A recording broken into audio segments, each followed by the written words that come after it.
Hi, hello, and welcome to Vista Academy Hero. As we know that NEET notification has been released and we got the exam date also. Let us start our preparation as we have only couple of days to start our preparation and to get our NEET seat. Let us see some of the questions which are most important and most frequently asked in physics. Two ideal diodes are connected in the network are shown in the figure. So what they are saying, two ideal diodes are being connected in the network. This entire system is nothing but called as a network. In that network, two diodes have been connected. The equivalent resistance between A and B we have to get.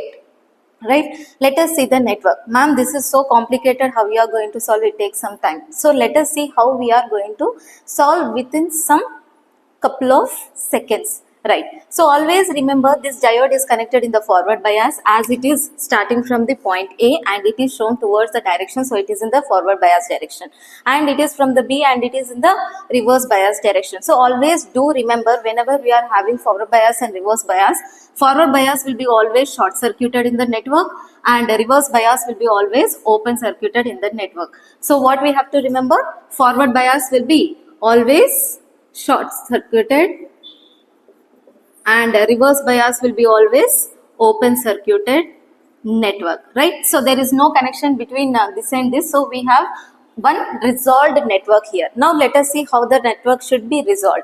Here if we observe, these two resistors are connected in parallel connection because we are getting one another deviated node here. So this particular resistor is connected in parallel connection. So the two resistors are connected in the parallel connection. Let us see what the answer you are going to get. 20 into 20 by 20 plus 20 when the two resistors are connected in parallel. Let us see, R1 is parallel to R2. Let us think this is R1 resistor, R2 resistor, and this is as R3 resistor. Then R1 parallel to R3 is equal to 400 by 40, which is equal to 10, right? Now, the resistor, whatever the two resistors, the sum we know that it is a 10, right? And this particular resistor is connected in the series. So, therefore, R12 is in series with R3, which is equal to 10 plus the resistor which is connected in series is equal to 15. So therefore the answer is 25 ohms. So our answer is what? 25 ohms. Thank you so much, and for more updates please stay tuned for our channel and subscribe to our channel, Vista Academy E-Road. Thank you so much and signing off.